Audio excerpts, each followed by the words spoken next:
자, 그러면 기출문제 풀어볼게요. 기출문제 그 137페이지 펴보세요.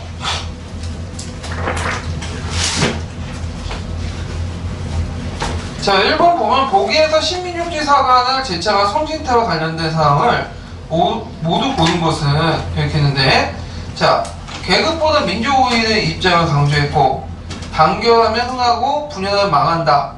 평등하면 단결하고 불평등하면 분열한다. 예. 민족성장 논리와 사회발전 논리를 결합을 했고요. 그 다음에 연합성 신민족주의인데, 요게 좀 약간 문제가 있는 게 뭐냐면, 연합성 신민족주의로는 백나온과 관련된 거야. 예, 그래서 원래 백나온이 주장은 연합성 신민주주의 이론이거든요. 민족주의 아니라. 그래갖고 이게 백나온이 남조선 신민당을 나중에 만들잖아요. 그래서 조선 민족주의의 진로 이렇게 하면서 그 당시 급진적 프롤레타리아 계급이 독자적 성격 정권을 만들자는 것을 반대하면서 아직까지는 소부르주아 계층들이 연대를 강조해야 된다. 이런 것들을 제시하기 위해서 연합성 신민주주의를 제시했거든요. 근데 여기는 연합성 신민족주의라고 되어 있네요. 예, 그래서 이렇게 근데 이걸 또 안재홍이 또 주장한 신민족주의, 신민주주의론 요거와 또 연결될 수 있고, 하여튼 답이 기흥, 니은, 디귿 이렇게 볼 수가 있고요. 그 다음에 2번을 볼게요. 자, 2번은 한말 일제시기의 국학자와 그 활동 내용을 바르게 연결한 것은, 자, 박은식의 난가사상 신체하고 강조했죠. 박은식은 혼을 강조했고 국혼을. 그 다음에 안재홍의 조선왕도 여기 나와있죠. 예. 그 다음 주시경의 한글 맞춤법 통일안 제정인데, 한글 맞춤법 통일안은 조선 어학회에서 한 거야. 예. 그래서 이거 틀렸고요. 그 다음에 전영필의 한국 타파 연구, 타파 연구인데, 여기 고유선이라고 아까 처음에 얘기했죠? 예, 고유선. 예, 그래갖고 있고, 여기 전영필은 뭘로 유명하냐면, 일제시대 때 문화재를 많이 사들였던 사람이에요. 이 사람이 부자거든요? 그래갖고 우리 민족의 고유한 유산들을 많이 사들였어. 그래갖고 돈을 풀어가지고. 그래서 이 사람의 호가 간송이에요. 그래서 지금 간송 미술관 있죠? 그래서 그 아들들이 지금 인계받아갖고 운영을 하고 있는데, 이 사람도 유명한 사람이에요, 전용필도. 예. 그 다음에 3번을 보면, 민족주의 사학자들은, 일제 신민주의 사학자들이 한국의 역사를 왜곡하는데 대항하였다. 그중 다음과 같은 주장을 편 민족주의 사학자와 그의 저서명을 쓰고, 그 당시 민족주의 사학의 주된 주장을 두 가지 쓰시오. 자, 일단은 박은식. 여기 딱 박은식 볼 수 있는 게 국혼을 강조한 거죠. 네, 백보다는 국혼을 강조했다. 그 다음에 저서는 한국 통사. 그 다음에 주장은 일제 신민사학을 대면서 우리 민족사의 어떤 문화의 우수성, 주체적 발전, 그리고 그런 것들을 강조를 했고요. 정신적 원동력을 강조했죠. 혼이나 난가사상 이런 것들을. 네. 자, 그 다음에 4번을 보면요. 다음은 어느 역사학자의 저술가 그 기간의 편찬물 내용의 일부다. 어느 기간의 편찬물 내용의 일부다. 가에 들어갈 책 이름과 나에 가리키는 사람의 이름을 쓰시오. 그리고 다를 시하기 위해서 일제가 성립한 기간의 최종 명칭을 쓰시오. 네, 이렇게 있거든요. A는 한국동사 서문이에요. 이거는요. 네. 그 다음에 B는 조선사와 관련된 서문이죠. 일제 통치기간에 만들었던. 자, 가에 들어갈 말은 뭘까요? 여기 제조선인은 누굴 가리킨 거죠? 박의식. 제가 서문에 읽었죠? 예. 그 다음에 한국 통사. 이거 관련된 내용이고. 그 다음에, 여기 구사의 그와 대신에 공명 정확한 저서 대치하는 것이 보다, 척경이고 또 효과가 클 것이다. 그래갖고 여러 신민 사학 기간 중에 최종적인 것은 조선사 편수에 이렇게 쓰시면 돼요. 조선사 편수에. 자, 그 다음에 옆에 보면 다음 글을 쓴 학자가 주도한 학술 명칭과 학술 운동의 명칭과 학술사실 의의 쓰시오. 요거는 뭐냐면 전인평이 쓴 거예요. 네. 그래갖고 얘기했죠. 그래갖고 그 당시 조선사 운동, 조선학 운동을 펼쳤던 사람 중에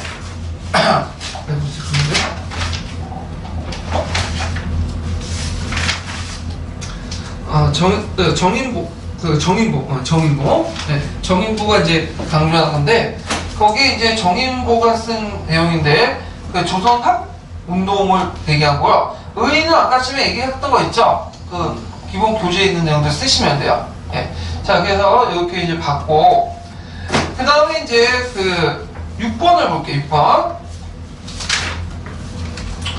가나같이 이제 주장의 역사가들에 대한 설명을 오는 것만을 보기에 있는 대로 보는 것은 이렇게 있는데, 자, 여기 보면 이제 그 옛사람이 이르기를 나라를 멸망할 수 있으나 역사를 멸할 수 없다. 쭉 나오는데 박은식의 한국 통사 내용이고, 그 다음에 나는 조선사 연구는 바로 과거의 역사적 사회적 발전의 변동 과정을 구체적 현실적으로 규명하는 동시에 쭉 있는데, 이거는 백나원의 조선사회 경제사 서문 내용이에요. 예. 자, 그러면 보면 가는 의열단 윤초 조선혁명 선언을 작성했다. 신체와 관련된 내용이죠. 틀렸고, 가는 한국독립운동 지휘사를 저수했다. 맞죠? 그 다음에 이제 나는 신민사회 강조하는 봉건사회 구조를 비판했죠. 예. 그 다음에 다는 진단학회를 설립하고 개별사실 엄격한 고증을 추구했다. 진단학회를 설립하고 개별사실 엄격한 고증을 추구한 건 이병도예요. 예. 그래서 답이 니은하고 디귿이죠. 예. 3번이 되고, 그 다음에 7번은 그 비의 미, 숙조의 미를 강조했는데, 이 숙조보다 적조의 미가 맞거든요. 예, 저희가 그 원래 떠있는 그 기초에는 이게 숙조의 미다. 근데 숙조의 미를 제가 아무리 찾아도 없어. 근데 적조의 미는 나왔더라고. 그래서 이제 고율성이 강조한 건데, 미술사하고 우리하고 관련이 없거든요, 이거는요. 예, 그래서 예전에 한번 나왔던 거기 때문에 그냥 넘어갈게요. 답은 2번인데, 관련된 그 설명들은 내 기출문제 분석 때 잘 해놨으니까 그거 보시고 참고하세요. 자, 그래서 이제 이렇게 해서 이제 받고, 자, 1차 종교 탄압과 종교 활동을 보죠. 예. 리베르 교과서 일단 295페이지, 개관 차원에서 한번 읽어볼게요. 295페이지에서 296페이지까지 한번 읽어볼게요. 누구시죠? 네, 저요. 네. 종교계가 식민 통치에 대항하다. 종교계는 일제의 회유와 압박에도 종교적 신념에 따라 다양한 방법으로 일제의 식민 통치에 대항하였다. 총독부는 사찰령에 따라 불교 교단을 선종과 교종의 양종으로 나누고 전국의 사찰을 30본산으로 개편하였다. 총독은 본산의 주지에게 일본 시찰의 특권을 주는 등 불교계의 친일화를 유도하였다.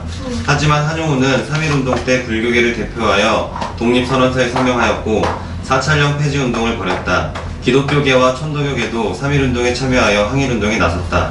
일제가 신사참배를 강요하기 시작하자 기독교계 학교들은 신사참배 거부운동을 펼쳤다. 동학을 계승한 천도교는 1910년대에 가장 큰 세력과 재정 기반을 갖추고 있었으므로 3.1운동 때 주도적인 역할을 할 수 있었다.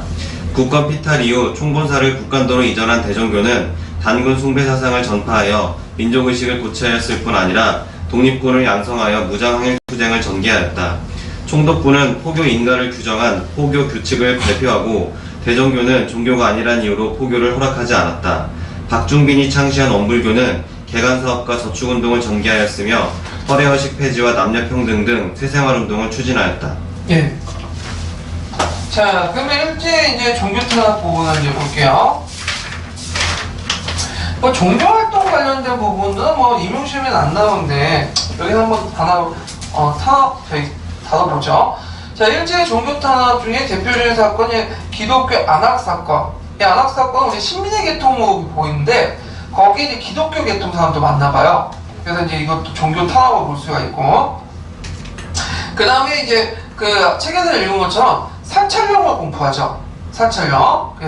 그래서 사찰령은 이제 내용이 뭐냐, 사찰을 30개로 분리시켜서 약화시키고, 자, 통독부를 직소시켜. 그런 것들. 그래갖고 이제 사찰령을 주고, 이거 본사의 주지에게는 일본 시찰 특권을 주는 등 이런 친일을 꾀했다. 자, 그 다음에 천도교, 대종교 탄압을 받으면서, 특히 대종교는 이제 호교 규칙에 의해서 뭐냐면 호가 모든 종교는 인간을 받아야 되거든요. 근데 이 대종교 인간을 받지 못했어요. 왜냐면 종교가 아니라는 이유로. 그래서 대종교 창시했던 나치는 자살까지 했다고 했죠. 그래서 해외도 이제 했고, 청동교 같은 경우에는 이제 아까 얘기한 것처럼 구파고 신파가 나눠졌다고 했죠. 예, 신파 체인 같은 사람은 이제 친일적인 행동을 했다는 거. 자, 그럼 내용을 보죠. 천도교는 제2의 사회운동을 계획을 해요. 그래서 이제 자주독립선언을 발표하고요. 그 다음에 문화운동에서 개벽사를 설립하죠. 예, 그래서 개벽이라는 잡지를 발간하죠. 그래서 이때 개복은 천도교 기간지인데, 천도교에 보면 새로운 세상이 열린다는 내용이 있죠. 후천 개벽. 거기에서 따왔다고 이제 해요. 그래서 이제 평등주의 입각한 사회개혁과 민족문화 창달을 추구했다. 자, 그 다음에 이제 있고, 그 다음 사회운동으로서 이제 사회활동으로서 이제 천도교는 청소년 운동에 참여해서 민족의 자각과 근대의 문물을 이해시키고 이런 것들. 근데 이제 천도교 신파에서 조선농민사가 있어요. 조선농민사. 예전에 얘기했죠. 1925년. 조선농민사는 뭐와 관계가 농민단체인데 친화된 단체예요. 예, 그런 것들. 그 다음에 이제 학교 운영도 했는데 보송학원, 그 다음에 동독학원. 지금 동독여대 있죠? 이것도 다 천도교 관련된 학교고요. 자, 그 다음에 개신교를 보는데, 자, 여기 보면 신사참배 운동을 펼쳤다고 했죠? 그래서 기독교 장로교회와 주기철 목사가 순교했는데, 그리고 이제 기독계통학교 폐쇄했죠. 뭐 숭실학교, 순위학교. 근데 이건 책에서 나와 있는 거고, 실질적으로 상당수가 뭐냐면, 그냥 숭했어. 네. 근데 책에서 그거 나왔다면 큰일 나죠? 네. 그래서 이제 신사참배 반대 운동을 했다. 이것만 기억을 해두시면 되고, 그 다음에 천주교인데, 천주교는 그 당시 이제 정교 분리를 내세워갖고, 실제로 독립운동 거의 안 했다고 보시면 돼요. 네. 그리고 이제 일제도 아까 얘기한 것처럼, 건들지 않았죠, 천주교는요. 예, 그래갖고 있는데, 다만 이제 만주에서 의민단이라고 있죠. 의민단은 운동단체가 있는데, 그것만 이제 무장항의단체만 천주교고, 나머지는 그냥 침묵을 지켰다. 이렇게 이제 기억을 해두시면 될 것 같아요. 예. 자, 그 다음에 대종교인데, 대종교는 종교가 아니었죠. 일제시대 때는. 그래서 만주에서 주로 활동했고, 주로 중간단, 정의단, 그 다음 불교 군정성에서 청산전투 했고, 그 다음에 주권 수호운동에서 일제히 저항했고, 매국노 처단을 했다. 유교는 이제 독립타원설 내서 파리 장사 사건을 일으켰다는 거, 그 정도고, 불교는 이제 사찰령을 반대해서, 그 당시 이제 일제는 조선 불교 유신회를 만들거든요. 그래서 유신회를 만들어서 어용화시키고, 그 다음에 일본 교단에 종속을 시키려고요. 그래서 이제 특히 이제 일본 애들이 사찰령을 공부하잖아요. 예. 그래갖고 이거에 반대한 사람이 누구냐면 한영원이죠. 이 한영원은 만당을 조직하죠. 만당. 예. 그래서 이제 종교 분리운동, 만당령은 이제 만당을 결성해서 종교 분리운동과 사찰령 폐지운동을 펼쳐요. 그래서 사찰령 내용을 보면요. 일단 사찰은 허가 없이 종교활동 이외의 목적으로 사용할 수 없다. 이거 사찰 재산을 처벌하려면 총독의 허가를 맡아야 되고, 그 다음에 각 사찰의 총독 또는 지방간의 허가를 받아서 임명한 주지를 주되, 이 주지는 사찰을 대표하고 사찰을 운영한다. 그래서 주지가 누구 말을 들을 수밖에 없는 구조예요.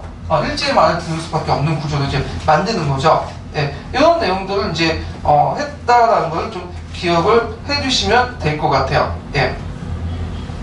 자, 그래서 이렇게는 이제 그랬고, 그 다음에 원불교인데, 원불교. 예. 원불교는 이제 그 내용을 보면요. 이 원불교는 정남 영광에서 성립된 거야. 그래서 이제 지금 원불교 중앙본부가 어디에 있죠? 익산에 있죠? 익산. 이거 원불교 교단이 만든 대학이 뭐냐? 원광대가 있죠? 원광대. 예. 그래서 이제 이 박준빈이라는 사람이 창시를 했는데, 뭐냐면, 이 사람은 이제 교와 교육 자선이나 3대 산업을 이제 전개를 하고요. 불교를 대중화시키고 세련화시키려고요. 그리고 이제 민족 역량 배양 운동과 새생활 운동하는데, 특히 이제 남녀평등, 헌혜정신 높이지. 그래서 교단의 지도부를 뭐냐면 반반 남자 여자 똑같이 떠요. 예. 그래서 이제 원불교가 있었다 이런 것들 좀 기억을 해두시고요. 그래서 뭐 정규 탄압 부분은 시험 문제 거의 안 나올 것 같고 나와도 어느 게가 나오냐면 사찰령 정도? 요 정도만 기억을 해두시면 될 것 같아요. 사찰령 정도만. 예. 자 그러면 그 이제 현대사로 넘어가기 전에 대중문화 일제시대 때의 문화 부분을 좀 볼게요. 여기는 안 나와 있는데 교과서를 한번 읽어가면서 좀 할게요. 이거는요. 예. 자 요거는 이제 몇 페이지 표시냐면 금성교과서 280페이지 써보세요. 280페이지인가? 제가 잘못 적어놨네. 이게 100페이지면 금성이 280페이지인가? 여기 있네요. 예. 그 280페이지가 341페이지 봐보세요.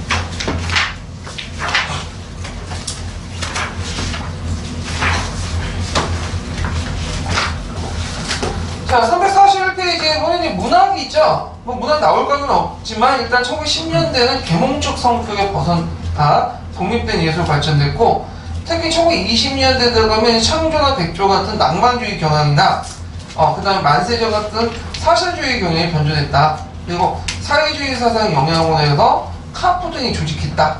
이런 것도 있고요. 그 다음에 이제 여기 보면 이 프로문학이라고 하는 것들은 이제 그 당시 현실을 고발하고 계급 의식을 고취시키는 문학의 역할을 여겼고요. 그 다음에 김소월, 황후 같은 저항 시인도 있는 반면에 이들은 이제 순수 시인도 나타났고 그때 대표적인 이제 저항 시인, 민족 시인이 뭐죠? 시는 윤동주, 이육사. 그래서 예전에 그 윤동주와 관련된 동주인가? 네, 영화를 만들기도 했죠. 네. 그래서 이제 있고 중일 전쟁 이외에는 일제 민족 말살 정책에 호응해서 친일 문화로 주장하는 문인도 등장했다는 거. 그 다음에 예술에서는 그 다음에 음악에서는 이제 1920년대 서양 음악을 수용해서 토착화된 가곡과 동요가 등장했고 홍남파의 봉숭아, 경환생각, 반달 이렇게 있고 1936년에 아니테의 코리안 한상공인데 이건 좀 잘못된 게 뭐냐면 아니테의 코리안 한상공을 만든 게 아니에요. 처음에는 이거 만들 때 그때 만주국이 만들어진 당시거든요. 그래서 만주국 한타지 한상공을 만든 거예요. 그러다가 이제 만주국이 망하고 나서 이게 코리안 한상공으로 바뀐 거야. 그래서 지금 이것 때문에 많이 비판을 받고 있어. 아니테 친일행위 할 때. 예. 자, 하여튼 이게 있고 그 다음 미술에서 정통적 화가 그 다음에 서양화가 발전됐고요. 그래서 뭐 한국화와 서양화가 있으니까 각자 보시고 그 다음에 공연에서는 이제 일본에서 신파극이 있죠. 그런 것들 신파극 울구자고 하는 거 이수열과 심수애 같은 이수열과 심수애 누구죠? 갑자기 심수애. 네, 심수애 이런 것들 나왔고 그 다음에 1923년에 토원회가 조직을 했다. 또 이런 것들이 있다는 거 좀 보시면 되고 그 영화에서는 이제 그 최초의 영화제사사인 조선 피나라 주식회사가 성립됐고 그 다음 1926년에 나온과 뭘 공포했죠? 아리랑. 그 아리랑을 제작 방포해서 영화 발전에 커다란 전기를 이뤘다. 그 다음에 이제 있고 중일전쟁 이후에 일제 문학 예술분야의 통제가 강화되고 그 친화가 됐다 이런 내용들이 있어요. 그래서 문학과 예술 부분에서 나중에 친일적인 사람들이 많이 등장했는데 그 친일적인 사람 그 옆에도 있죠. 보면 343페이지 뭐 이강수, 뭐 최남선 이 사람은 이런 사람들이 대표적인 경우죠. 자 그래서 있고요. 홍남파도 친일 얘기도 했고 거기에 보면 김기창하고 또 친일 얘기도 했고 있는데 시간 되시면 각자 읽어보시면 될 것 같아요. 그러면 정리삼아 342페이지 예술활동만 좀 읽고 넘어갈게요. 예. 음악에서는 1920년대부터 서양 음악을 수용하여 토착한 가곡과 동요가 등장하였다. 홍남파의 봉선화와 봉선화와 현재명의 고향생각, 윤구경의 반달 등이 발표되었고 국외에서는 1936년 아니테가 코리아 환상곡을 작곡하였다. 미술에서는 전통적인 한국화와 1910년대부터 소개된 서양화가 함께 발전하였다. 한국화에서는 안중식, 이상범, 허백년 등이 활동하였고 서양화에서는 고희동, 김관호, 나혜석 등이 대표적이다. 조서에서는 비평가인 김복진이 밀글과 인물상을 중심으로 독특한 작품들을 남겼다.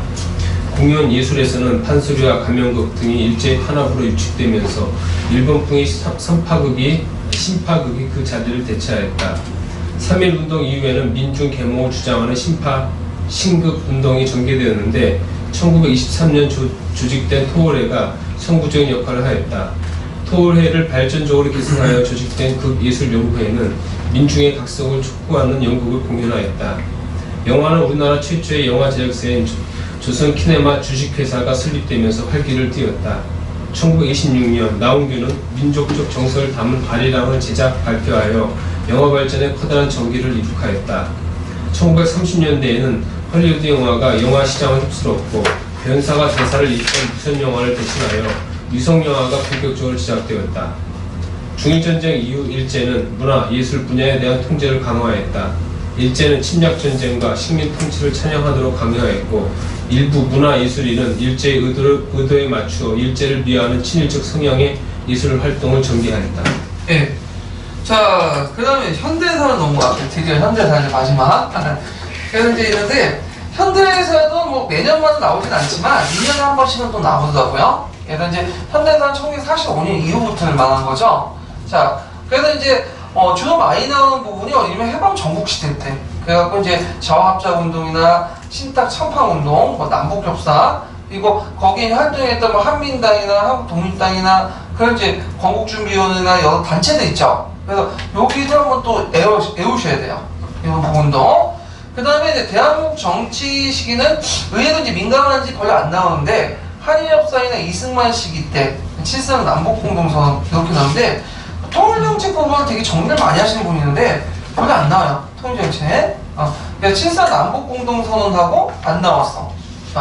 그래서 이거는 아마 윤리 쪽에서 더 강조되는 거예요. 네, 그래서 윤리 쪽에서 많이 나오는데 그 역사 쪽에서는 안 나오더라고요. 예. 그래서 7.3 남북공동선언만 좀 기억을 해줘도 될 것 같아요. 예.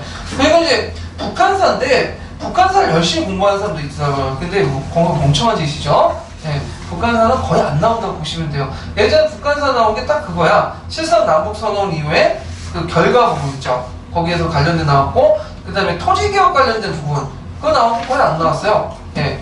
그 다음에 대한민국 경제 부분에 보면 이제 아까 농지개혁 부분 있죠. 이 농지개혁은 되게 중요해요. 예. 남한의 농지개혁과 북한의 농지개혁 그 차이점 보시면 되고 그 다음에 미공포하고 뭐 박정희 시기 때 경제개발 부분들 그 다음에 이제 경기기획원 이승만 경제정책 뭐 등등 그리고 예전에 박정희 군정시대 통화개혁 부분 관련된 나왔죠. 예. 그래서 되게 현대사 부분은 좀 민감한지 몰라도 그 박정희 딱 하고 안 나오더라고요.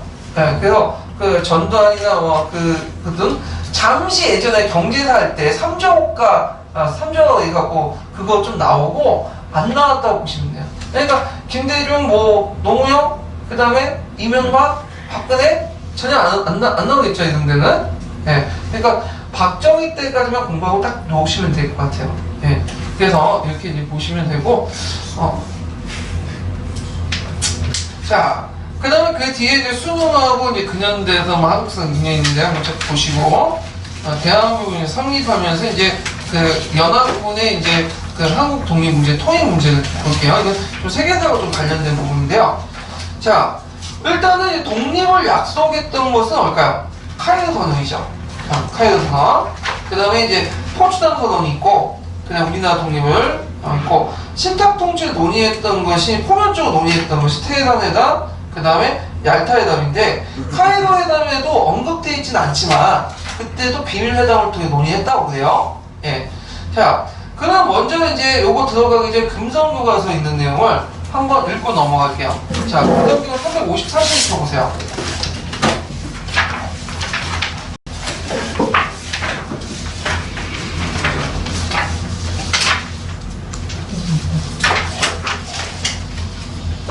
자, 거기 보면 이제 353페이지부터 카이로, 얄타, 포츠담 회담 있거든요. 각각 읽어볼까요, 이제? 네. 카이로 회담 1943년 9월 이탈리아의 항복으로 제2차 세계대전은 연합국에 유리하게 전개되었다. 이에 연합국의 지도자들은 전쟁의 수행과 전후 처리 문제를 논의하기 위해 잇따라 회담을 열었다. 1943년 11월 미국, 영국, 중국의 3국 순회가 이집트의 카이로에서 회동하였다. 회담 결과 대일 전에 상호 협력할 것, 제1차 세계대전 이후 일본이 탈취 또는 점령한 태평양 제도 등의 모든 영토를 박탈할 것, 만주, 대만 등을 중국에 반환할 것 등을 내용으로 하는 카이로 선언이 발표되었다. 특히 카이로 선언은 우리나라의 독립을 연합국이 최초로 보장하였다는 점에서 역사적 의미를 갖는다. 네, 그 다음에요? 얄타회담 1945년 2월 소련의 얄타에서는 미국, 영국, 소련의 삼국 순회가 만나 제2차 세계대전 종전 후의 국제 문제에 대해 논의하였다. 회담을 통해 독일을 미국, 영국, 프랑스, 소련이 분할 점령할 것과 독일 항복 후 3개월 이내에 소련이 대일전에 참전할 것 등을 합의하였다. 또한 패전국가 새롭게 해방된 나라는 모든 민주 세력을 대표하는 인사들로 임시정부를 구성하고 빠른 시일 안에 자유선거를 통해 책임있는 정부를 수립하게 한다는 방침도 합의되었다. 이 문제는 우리 민족의 신국가 건설 과정에 대한 방침을 제시했다는 점에서 매우 중요한 것이었다. 그 다음에 포츠담 회담 1945년 5월 독일이 연합국에 항복하였다. 이후 트루먼 대통령과 영국 처칠 수상, 중국 장제스 총통은 1945년 7월 독일의 포츠담에 모여 독일의 처리와 대일전에 대해 논의하였다. 회담 후 소련 스탈린 서기장까지 4개국의 순회가 서명한 포츠담 선언이 발표되었다. 포츠담 선언은 일본의 무조건 항복을 요구하고 카이로 선언의 모든 조항이 이행되어야 함을 강조하였다. 이는 우리나라의 독립을 연합국이 다시 확인하였다는 점에서 의미 있는 조치이다. 그러나 일본은 포츠담 선언에 수용하지 않았다. 미국은 히로시마와 나가사키에 원자 폭탄을 투하하였고 소련도 대선전포고와 함께 만주 전역으로 남하였다. 결국 일본은 무조건 항복을 수용하였고 1945년 8월 15일 제2차 세계대전 종전과 함께 우리나라는 광복을 맞았다. 우리나라의 광복은 연합국의 승리와 일본의 패전의 신임은 바가 컸다. 그러나 일제의 극심한 탄압 속에서도 줄기차게 전개된 우리 민족의 투쟁도 주요한 요인의 하나였다. 네. 그러면 이제 카이로 회담을 보죠. 카이로 회담은 1943년에 이집트 중심 도시 카이로에서 이제 회담을 거쳤는데 3명이 참가했죠. 미국의 누즈벨트, 영국의 철치, 중국의 장개석. 그래서 그 논의했던 건 뭐냐면 일본의 무조건 항복을 요구하고요. 그 다음에 이제 요 카이로 회담 중요한 것은 뭐냐면 일본의 무조건 항복이 주 내용이고 그 다음에 우리 항공 문제는 겉다위 문제예요. 네, 그래서 여기 보면 이제 적당한 시기에 일정한 절차를 밟아서 한국의 독립을 약속한다. 그래서 조선인민의 노예 상태를 유의하여 적당한 시기에 맹세코 조선을 자유독립시킬 걸 거리한다. 인데 이때 미국이 왜 항공 문제를 집어넣냐? 한국은 미개한 국가이기 때문에 빼라 했는데 이걸 이제 장제스가 뭐냐면 적극적으로 주장을 한 거야. 그때 이제 장개석이 이제 카이로 회담 전에 그 김구가 장개석을 찾아갔어요. 그래서 이거 카이로 할 때 우리나라 문제도 한번 집어넣어 달라. 그리고 장개석도 그 당시 이제 윤봉기나 이봉창 여기를 알고 있었잖아요. 그러니까 한국민들은 독립하는 의지가 있다, 역량이 있다는 걸 강조하면서 설득해가지고 집어넣었거든요. 예. 그래서 어떤 사람은 이봉창과 윤봉기의 의사가 뭔가 의미가 있냐. 결국에 강대국한테 이제 뭐냐면 해방을 했는데 강대국이. 근데 아무리 의미가 없다고 해도 힘이 없다고 영향이 없다고 해도 그 자체를 통해서 강대국한테 한국민들도 뭐냐면 독립한 역량이 있다고 심어줬잖아. 그래서 국가도 강복되자 물론 국가를 하진 않았지만 3, 4년 후에 독립을 했잖아요. 예, 그런데 나오는데 의미가 있다는 거죠. 예, 그래서 지렁이도 그 발굴을 꿈틀거린다는 걸 보여줘야지 사람들이 인정해 주는 거예요. 그래서 예전에 그 시어더 누즈벨트가 이제 그 헐버트가 올 때 거부한 이유도 있죠. 남이 쳐들어오는데 주먹 한 번 휘두르지 못할 정도에 달하면 도와줄 필요 없다는 거예요. 그러니까 남한테 도움을 받으려면 적어도 저항하는 모습을 보여줘야지만 그들도 이거 괜찮다 하면서 도와주는 거죠. 예. 자, 하여튼 근데 이제 여기에서 이제 이건 공식적인 거고요. 일정한 절차를 밟았다 이렇게 있거든요. 근데 여기 일정한 절차라는 것은 최근에 이제 해체된 그 비밀 문서를 보니까 신탁 통치를 받으려는 거야. 그러니까 포면화되어 있지 않지만 미국은 이때부터 이미 신탁 통치라는 걸 염두에 두고 있었다 이렇게 이제 보고 있죠. 자, 그래서 있고 그 일본이 그 외에 이제 그 침략정지 얻은 영토를 포기했다 그런 내용이 있고요. 그 다음에 이제 그 여기는 안 나왔지만 도중에 테헤란 회담이 있어요. 테헤란 회담. 예. 테헤란 회담이 있는데 요 테헤란 회담에서 이제 뭐냐면 테헤란 회담이 아니라 얄타 회담이네, 얄타. 자, 하여튼 얄타 회담에서 이제 있는데, 이 얄타 회담에서 이제 참여한 사람이 누구죠? 미국의 루즈벨트, 영국의 처치, 소련 스탈린이죠. 예. 거기에도 중요한 내용은 우리나라가 아니에요, 이거는. 예. 우리나라가 아니고, 여기에서 이제 주요 내용은 이제 소련이 대일 참전 조건을 결정해줘. 이것도 비밀 연수냐. 왜냐면, 그 당시 소련하고 일본은 불가침 조약을 맺고 있었고, 공식적인 수교 관계였거든요. 근데 이제, 그러다 보니까, 이게 알려지면 안 되잖아요. 그 비밀 협정을 한 거고, 주로 이제 그 얄타 회담의 특징은 뭐냐면, 전후 국제관계의 평승이야. 이게 초점이에요. 예. 근데 그때 끝나고 나서 이제 얘기하다가 이제 한국의 그 신탁통치 문제 잠깐 언급을 했어요. 그래서 그때 이제 신탁통치를 먼저 제안한 사람이 누구냐면 그 누즈벨트야. 예, 누즈벨트가 뭐라고 하냐면 한국인들은 자치 능력이 없기 때문에 약 40년 동안에서 50년 동안까지 신탁통치를 해야 되지 않을까요? 이런 식으로 얘기를 한 거야. 그러니까 이제 스탈린이 뭐 그렇게 하죠. 그때 주요 논쟁이 아니었으니까 그렇게 끄떡끄떡 하면서 그게 너무 많지 않냐. 그러니까 뭐 20년 정도 하자. 그래서 그냥 한두 마디도 언급한 거예요. 그래서 요때 이제 신탁 통치가 좀 더 뭐냐면 포면화됐다. 이렇게 이제 보시면 되겠죠. 그래서 이제 테헤란 회담도 있고 그 테헤란 회담 때 잠깐 언급했고 알타 회담 때 또 언급을 했어요. 네. 그래서 이제 알타 회담 때 잠깐 언급했다. 신탁 통치를 이렇게 이제 기억을 해두시면 되겠죠. 자, 그 다음에 포츠담 선언 보자. 포츠담 선언은 1945년 7월인데 이제 그때 이제 독일이 막 멸망했죠. 히틀러가 이제 자사하고. 그래서 이때도 이제 우리나라 문제가 중요한 건 아니고 여기 포츠담에 모여갖고 포츠담 회담과 포츠담 선언을 냈어요. 포츠담 회담은 전후 독일의 뭐냐면 처리 문제고 여기에는 주로 이제 누가 논의하냐면 미국의 트루먼 있고 그 다음에 이제 원래는 누즈벨트인데 그때는 누즈벨트가 죽었죠. 그 다음에 영국이 이제 처얼치였는데 처얼치 선거가 패배해서 노동당 엔트리 수상이 바뀌었고요. 그 다음에 이제 러시아가 그때 소련이 스탈린이 참여했어요. 근데 포츠담 선언은 그거는 유럽 문제가 아니라 아시아 쪽 일본과 관련된 거야. 그래서 이제 미국과 영국은 똑같은데 이때는 이제 선언은 소련이 빠지고 중국이 장기에서 지키는 거야. 왜냐면 소련은 아직까지는 대일 선전하지 않기 때문에 뭐냐면 참여 자격이 안 되고 이때 중국이 이제 들어가서 이제 한 거죠. 그래서 포츠담 회담하고 포츠담 선언을 구분을 해야 돼요. 그래서 포츠담 선언 내용은 뭐냐면 일본군의 무조건 항복, 그 다음에 카이도 선언의 제조항을 이행하면서 일본의 주권을 혼슈, 홋카이도, 큐슈, 시코쿠, 그 다음 작은 섬에 국한됐어. 이때 조선은 어떻게 될까요? 한국은 빠졌죠. 그러면서 이제 뭐냐면 카이도 선언의 독립 약속을 재확인시켜줬다. 이게 이제 포츠담 선언의 주 내용이에요. 네. 그래갖고 이제 이렇게 해가지고 했다는 거 좀 기억을 해주시면 되고요. 그 다음에 뒤에 넘어가서 선발도서 설정과 이제 미국의 일본 명령 1호 넘어갈게요.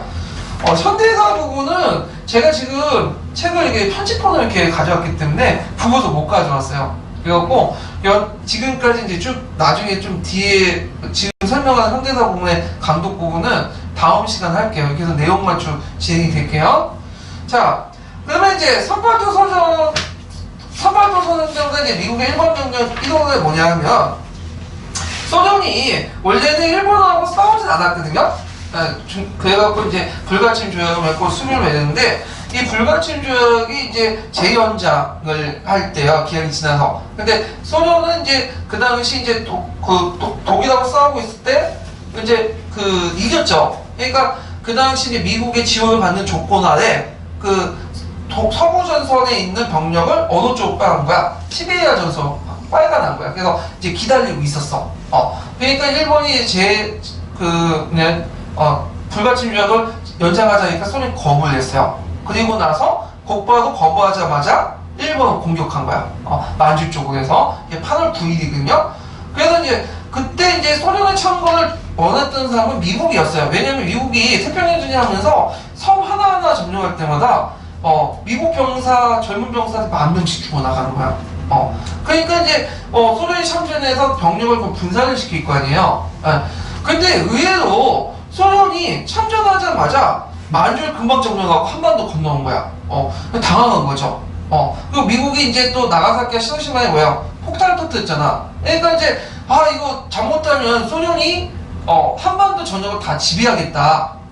소련이 그렇게 빨리 나올 줄 몰랐어. 왜냐면, 일본의 그 만주 지역에 집혔던 부대가 뭐예요? 강동군이잖아. 그래서 강동군이 막아줄 줄 알았지. 그래서 전지적으로 이렇게 내올 줄 알았는데, 이미 강동군은 뭐예요? 와야 될 상태였어요. 그러니까 이제, 미국이 당황스럽죠? 근데 미국은, 오키나와에 있는 거야. 오키나와. 그러니까 한참 밑에 있으니까 이제 어떻게든 남침을 막으려고 하니까, 그 당시 태평양 사령관이 누구냐면 메가더였어요. 그래서 메가더한테 지시를 내는 거야. 어떻게든 막아라. 그래서 메가더가 이제 부장들 불러갖고, 부관들 불러갖고, 한번 그 선 한번 그어봐라. 그래서 우리가 먹을 수 있는 곳과 소련이 먹을 수 있는 곳을 그어봐라. 그러니까 이제 그때 조건이 뭐냐면, 서울은 일단 우리가 먹어야 된다는 거야. 그래서 구간들이 보니까 적당한 선이 보니까 38도 선인 거예요. 그래서 이미 내가 38도 선을 이제 긋고, 그거 뭐냐면, 메가더가 이제 일본 병력 이동을 하더라죠. 예. 그래서 이제 한반도 38도 기준을 가지고, 남쪽은, 미군이 가난해가지고 이제 뭐냐면, 무장 해제시키고, 북쪽은 소련이 가난해서 일본군 무장 해제하자. 근데 이걸 이제 그 스탈린이 제안을 받은 거야. 이걸 미국 측에서 명령을 내고 제안을 하고 하니까. 근데 이것을 스탈린이 그냥 무시하고 그냥 남쪽에 내놨으면 그냥 한반도 전역을 먹을 수 있잖아요. 근데 소련이 인정해줬어. 미국의 제안을. 그때 소련의 생각은 뭘 했냐면, 이제 그 홋카이도 아시죠? 홋카이도를 그 반쪽을 잘라서 일본이 이제 미국이 이제 일본을 먹을 때 홋카이도 반을 자기한테 줄 거 기대 아래 북쪽 반을 기대 아래 해가지고 그게 인정했는데, 미국이 그걸 이제 들어주고 그러면 너네들 대신 홋카이도 반쪽을 잘라서 북쪽 지역을 우리한테 넘겨라. 근데 미국이 인정했을까요? 안 하죠. 말도 안 되는 소리야. 그래서 거부해 봐. 그래서 그때 이제 스탈린이 큰 실수를 한 거지. 그래서 이제 38도선이 이제 그어졌다. 근데 이 38도선이 처음에 그어질 때는 실제 이게 분단선이 아니었어. 이거는 분단선이 아니었고, 뭐 하는 거죠? 일본 군들의 뭐냐면 무장 해제를 누가 할 것이냐, 그 선이었어. 근데 이게 나중에 남북 간의 대립이 갈등이 고조하고 이제 통일정부 수립이 좌절되면서 이게 뭐가 된 거야? 분단선이 될 뻔한 거야. 분단선이. 예. 그래갖고 이제 이런 식으로 해갖고 38도선이 그어졌다. 이렇게 이제 보시면 되겠죠? 자, 그 다음에 이제 그 건국준비위원회를 볼게요. 자, 이 건국준비위원회도 예전에 한번 시험 문제 나왔죠? 그래서 별표 하나 정도 쳐놓으세요. 그 건국준비위원회는 영웅령이 조직했는데, 종전에 뭘 바탕으로 조직한 거죠? 건국동맹.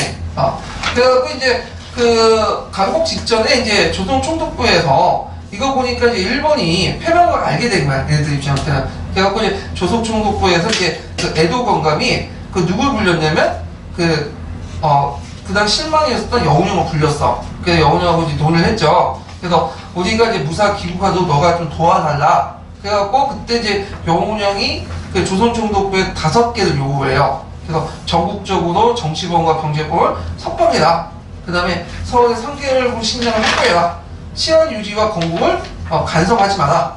그리고 이제 학생과 청년을 조직 훈련하는데 간섭하지 말고, 그 다음에 노동자 농민들 건국사업 동원하는데 간섭하지 마라. 그러니까 이제 에도 그 경감이 끄떡끄떡 해갖고 허락을 해주거든요. 그리고 나서 이제 뭐냐면 8월 15일 날 그 당시 일본 초항이 그 중요한 방송을 하죠. 12시에. 근데 이제 일본 초항이 방송할 때는 그 당시에는 못 알아들었대요. 왜냐면 일본어를 제대로 아는 사람도 별로 없을 뿐 아니라, 알아도 이 초항의 말이 뭐냐면 또 음질도 별로 안 좋았고, 초항의 말이 항실어거든. 그러니까 항실어니까 못 알아듣는 거야. 근데 언제 알았냐면 여운형이 그 당시 이제 그 서울에서 무슨 고등학교인가? 거기 가가지고 이제 연설하면서 그때 얘기할 때 사람들이 알아들었다는 거야. 그 다음날. 자, 하여튼 그때 이제 여운형이 이제 구성한 이 건국준비위원회는 구성을 보면 위원장 여운형이에요. 그 다음에 안재홍은 부위원장이죠. 그 때문에 여운형은 좌파, 그 다음 안재홍은 우파죠. 그래서 그 자원합작 단체적 성격을 가지고 있다. 그 몰대가 됐던 건국동맹도 뭐죠? 자원합작 동맹이었죠. 네. 근데 이 과정에서 손진호 같은 김성수 이런 사람들 계열에 우익세였던 불참했어. 그래서 이제 건준을 공산주의 세력으로 규정하고 참여를 거부했거든요. 예. 그래갖고 이제 이런 것들을 이제 했는데, 그래서 건준의 활동에 대해서 이들의 손진우, 이런 그 김성수 이런 사람들은 그 임시정부가 앞으로 돌아올 것이다. 그리고 정통은 임시정부가 정통에 있다. 그래서 주장을 하게 돼요. 그래서 이들이 대개는 어떤 사람들이야? 친일파들이죠. 그러니까 이 사람들은 자신을 내세울 수 없어. 왜냐면 일제시대 때 해놓은 게 있기 때문에. 그러다 보니까 누굴 내세운 거예요? 임시정부. 그래서 임시정부가 정통성 있다고 막 주장을 하게 된 거죠. 예. 근데 얘네들이 임시정부 좋아했냐? 그것도 아니야. 예. 왜냐면 자기들이 친일이기 때문에 정당성을 내세울 수 없기 때문에 잠시 임시정부를 활용한 거다. 이렇게 이제 보시면 되겠죠. 자, 그러면 활동을 보면 일단 이제 에도 그 총감에게 요구한 것처럼, 경감에게 요구한 것처럼 치안활동을 하죠. 그래서 건국 치안들 조직을 하고, 그다음에 식량 대책위원회를 설치해요. 그래서 식량 확보. 그 다음에 지방 지부까지 확장을 하죠. 그래서 나중에 조선인민공화국 때는 이게 이제 지방 지부가 뭐냐면 인민위원회를 개편해요. 인민위원회. 그리고 강령 3가지가 있는데 외워두세요. 이거 예전에 기출문제 나왔던 거죠. 자, 강령 3가지 뭘까요? 일단 완전한 독립국가 건설, 그 다음에 진정한 민주주의 정권 수립, 그 다음에 대중상황 확보. 그럼 여기서 친일파 척결이 왜 없을까요? 친일파 척결이. 이건 지금 중요한 문제가 아니죠. 지금 제일 중요한 건 뭐예요? 나라 세우는 거잖아. 괜히 친일파 내세웠다가 분열될 수 있잖아. 그래서 영훈형도 이 친일파 척결에 대해서 좀 생각이 뭐냐면, 이게 이제 박헌영 아시죠? 같은 사이비 박헌영하고 생각이 달라. 그러니까 우리가 박헌영과 영훈형을 같은 무리로 빨갱이로 이렇게 인식하시는 분인데, 근데 서로 달라요. 영훈형 좀 합리적이야. 왜냐면 일제시대 때 친일하지 못하는 사람이 어디 있겠냐. 그래서 이 사람이 이제 친일파 처할 때 모두 다 친일했다 처벌한 것보다는 거물 것만 뭐냐면 처벌하자는 거야. 그리고 건국 초기에는 지금 바쁘니까 약간 이제 권력을 배제한 상태에서, 그래서 뭐냐면 나중에 이제 국가가 세워지고 정식 법 절차를 만들어서 거물 것만 처리하자는 거야. 근데 박헌영은 생각이 다르죠. 뭐죠? 무조건 조금만 친일하면 뭐예요? 잡아서 다 지금 직결 처분하잖아요. 인민재판을 통해서. 이게 박헌영하고 영훈형의 생각의 차이야. 그래서 이런 거는 영훈형의 그 생각은 이승만하고 좀 비슷비슷해요. 네, 그 당시에. 네. 자, 하여튼 이런 것들을 내세웠다. 자, 근데 분열을 이제 보면 자익과 우익의 경제가 포물되고, 그때 이제 우익을 대표했던 안재홍이 탈퇴하죠. 그래서 이제 나중에 이제 우파, 중도 우파가 이제 탈퇴하면서 이들이 따로 이제 뭘 만들죠? 한민당. 그래서 원래 이제 그 건국준비에 참여하지 않았던 김성수, 장덕수 그런 사람들이 중심으로 해갖고, 송지호 같은 사람들이 중심으로 한민당이 만들어지고, 그리고 이때 이제 건국준비에 탈퇴했던 그 사람들이 또 들어오게 돼요. 한민당을. 예. 그래서 이제 있는데, 그러니까 한민당은 친일파들이 만들었다, 이렇게 보시면 돼요. 예. 그래서 이제 있고, 그러다 보니까 이제 건국준비위원회 색깔이 뭘로 바뀐 거예요? 좌우 색깔에서 좌파 중심으로 바뀌게 되고, 이들 중심으로 해가지고 이제 뭐냐면 조선인민공화국이 선포되죠. 그래서 조선인민공화국이 선포한 이유도 뭐겠어요? 이건 뭐냐면 이제 미국이 한반도 남쪽에 진주해오니까 이게 위험해 하면 약간 좀 격이 떨어지잖아. 그래서 좀 한국민을 대표한다는 의미에서 국자를 붙인 거야. 조선인민공화국. 근데 미군정이 딱 들어오자마자 하는 소리가 뭐냐면, 우리는 한반도 38도 이남의 유해당 합법기구는 미군정밖에 없다. 다음은 인정 안 한다. 그래서 이제 부정을 한 거죠. 그리고 나중에 이제 임시정부 들어올 때도 임시정부 인정 안 하죠. 그래서 개인적으로 들어와라. 그래서 개인적으로 들어온 거 아니에요? 예. 자, 그러면 의의는 뭐냐? 이 의의가 안 적혀있는데 적어놓으세요. 중요한 거니까. 일단 그 해방 후 국내 최초의 통일전선적 성격을 갖고 있는 정치단체다. 해방 후에 좌우합작 조직이라는 거죠. 해방 후에 국내 최초의 좌우합작 조직이었다. 그 이유는 없었죠. 예. 그 다음에 대중적 기반을 확보하면서 정치적 공백기에 국내 정치와 치안을 담당했다. 대중적 기반을 확보하면서 정치적 공백기에 국내 정치와 치안을 담당했다. 이거 쓰시면 되겠죠. 자, 그러면 관련된 기출문제를 풀어볼게요. 자, 140페이지 1번 문제 볼게요.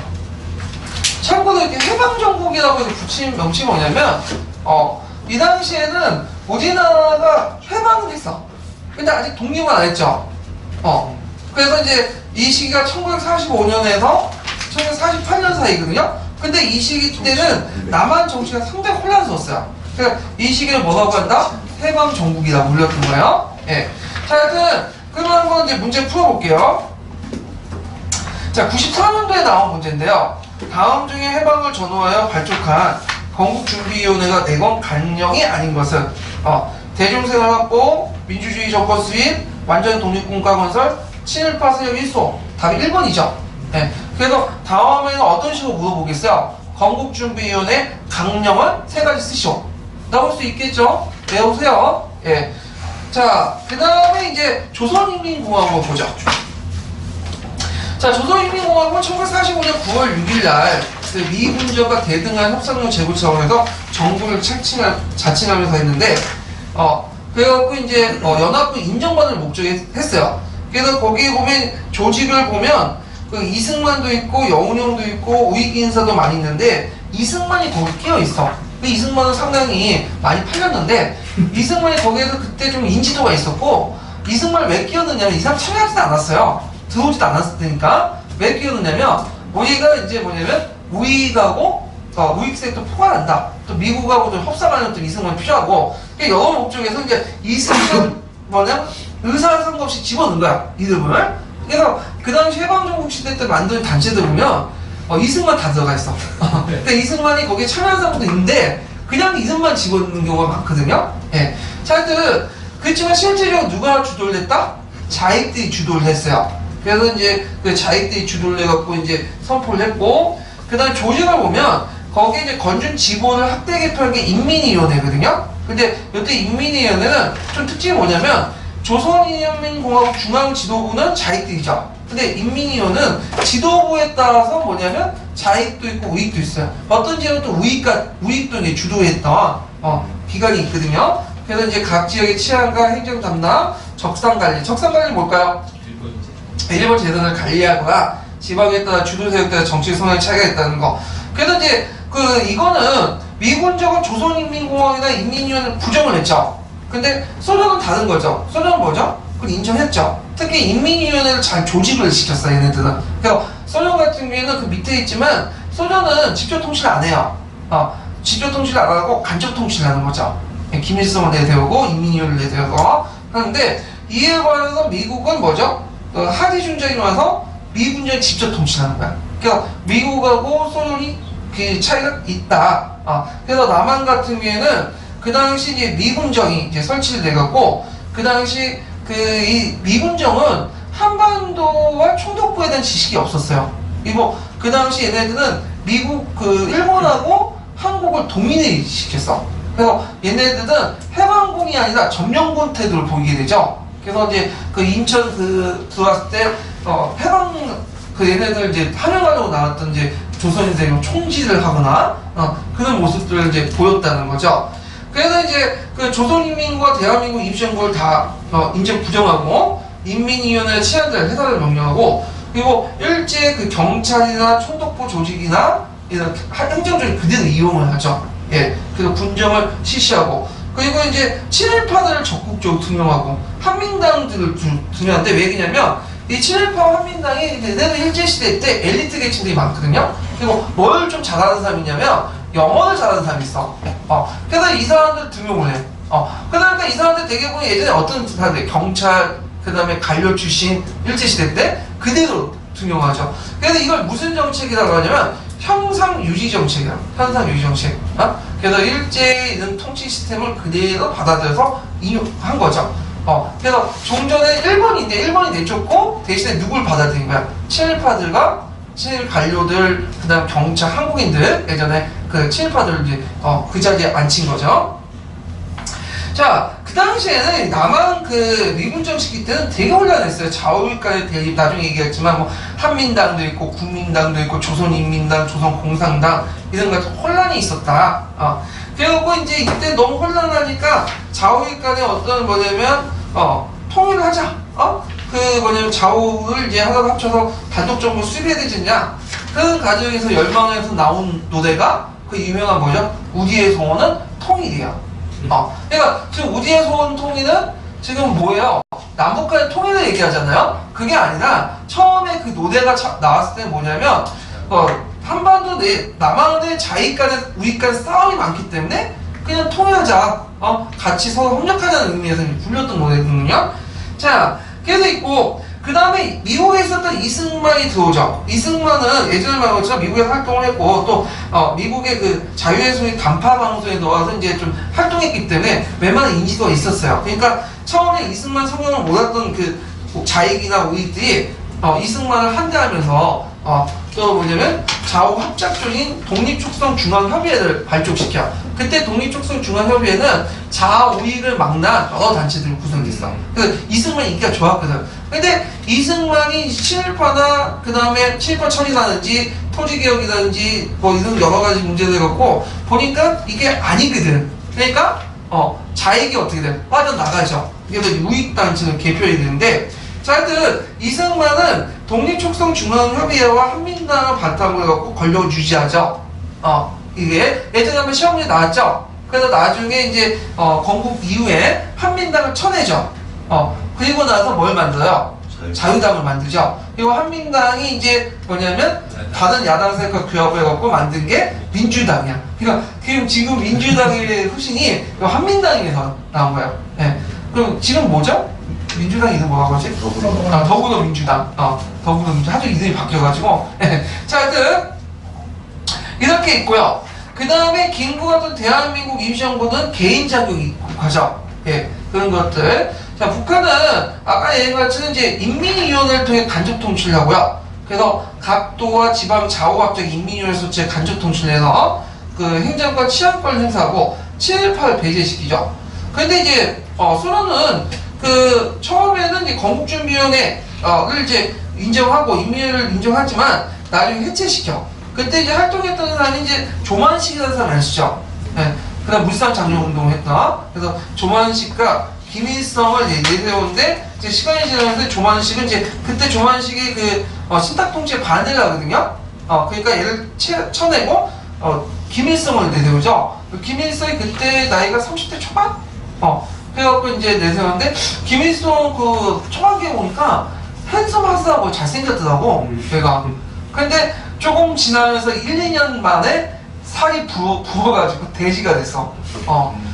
보니까 그 김일성 젊었을 때 얼굴하고 김정은 그 얼굴이 비슷해요. 딱 보니까 판박이 완전히. 살찐 것도 목소리도 비슷비슷하고. 예. 일부러 살찌운다는 얘기. 네, 그러니까요. 예. 북한에서 하도 못 먹고 못 사니까 그래서 이제 살 찌워가지고 그런데 내 생각에는 몇 년 못 살 것 같은데. 어딘 놈이 벌써부터 살이 빡빡 씌워가지고네. 네, 입고 있는데, 자, 하여튼 이런 것도 있고, 근데 참 빨리 죽었으면 좋겠어요, 그냥. 네. 그래서 내가 어떤 분이 북소련의 그 북자가 노을스보이라고 하니까 나보고 뭐 자빠이가 어쩌고 그렇게 욕하는 사람도 있는데, 그래서 저는 북한 별로 안 좋아해요. 네. 그래서 저는 북한은 빨리 뒤졌으면 좋겠다, 개인적으로는. 네. 그런 생각을 갖고 있는 사람이기 때문에 오해는 하지 마시고요. 자, 그러면 해방정복 시기 때 이런 정치 세력과 단체들 이제 볼게요. 되게 많아요. 그래갖고 이제 여기에는 이제 좀 전반적으로 보고 다음 시간에는 자세히 좀 볼 텐데, 거기 보면 이제 자익들 단체들 보면요, 그 조선공산당 있죠. 박헌영이 조직한. 예. 그 다음에 이제 영훈영이 조직한 조선인민당이 있어. 예. 근데 영훈영이 조직한 조선인민당은 영훈영이 나중에 당권을 뺏기거든요. 박헌영이 그 인민당을 뿌약실 심어놔. 그래갖고 뺏어버려. 그리고 이제 남조선 신민당이 있어. 이거는 그 위에 북조선 신민당이 있어요. 네, 그래서 이제 영어에서 남조선 신민당인데, 요 신민당, 북조선 신민당은 어떤 계열이냐면, 연합파 계열이 만든 거고, 북조선 신민당 대비돼서 남조선 신민당 이렇게 만든 거야. 근데 이제 나중에 이제 북한에서 노동당을 만들죠. 노동당 나오니까 이제 일당 1국 내지 이게 원칙이 그 당시에 코미디는 없었지만 살아남았는지 하나 더 하자 이거고, 그 다음에 노동당하고 통합을 하죠. 근데 분국이라는 의미에서 남조선 노동당이라고 해요. 그래갖고 이제 종전에 조선공산당, 그 다음에 남조선 신민당, 조선인민당, 남조선 신민당, 그 다음에 하여튼 조선인민당, 그래갖고 남조선 노동당, 이걸 남노당이라고 하죠. 박헌영. 예. 그리고 이제 민주주의 민족전선이라고 해서 예전에 한번 객관식 기출문제에 잠깐 언급되어 있는데 이걸 민전이라고 하죠. 이거 뭐 하는 기관이냐면 자위까지 그 신탁통치 문제에서 자익은 뭐였죠? 처음에 반탁이었다가 찬탁으로 돌렸죠. 그러니까 찬탁에 했던 자익조직이 연합조직이야. 그러니까 한 개의 단체가 구성된 게 아니라 자익의 여러 연합조직들이 만들어 놓은 것이 민주주의 민주전선, 그러니까 줄여서 민전이라고 하는 단체죠. 그 다음에 중도 좌파는 조선인민당, 남조선 신민당 있고, 그 다음에 중도 우파는 국민당 안재홍, 그 다음에 이제 그 민족 이거 잘못됐는데 민족자주연맹이 있어요. 예. 그 예전에 한번 시험 문제 나왔죠. 김규식이 만든 민족자주연맹. 예. 그 다음에 이제 우익 같은 경우에는 이제 우익은 두 가지로 구성돼 있어. 진짜 우리가 생각하는 민족주의, 또 하나는 친일파들. 그러니까 우리나라 그 민족주의자 상당수가 뭐냐면 친일파들 변신한 거거든. 예. 우익들. 하여튼 자, 한민당 계열인데 이 한민당 계열은 이제 김성수나 그 뭐냐면 송진호, 예전에 이제 친일정동 했던 사람. 그래서 잠깐 이승만과 연결됐고요. 그 다음에 독립축성중앙위원회, 그것이 이제 이승만 그거고, 그 다음에 한국독립당 있죠? 이건 김구, 이렇게 해가지고 이제 우익이 있다. 자, 그래서 이 각 정치 세력이 통일과 단결을 노력보다는 갈등과 대립을 했고, 거기에 또 미국과 소련이 한국에 개입하면 더 혼란도 있죠. 그러니까 이게 제대로 단결만 했어도 뭐예요? 분단을 맞을 수 있었는데, 이게 이제 뭐냐, 우리끼리 싸우고 거기다 미국과 소련의 이해관계를 겹치면서 결국에는 분단이 됐다. 예, 안타까운 현대사가 이제 전개되기 시작한 거죠. 그 밑에는 이제 해방정국 시대의 이제 주요 인물과 정치 입장들이 쭉 이렇게 정리했으니까 좀 보시고요. 다음 시간에는 이제 그 신탁통치 문제를 하고 할게요. 예, 오늘 수고하셨습니다. 감사합니다.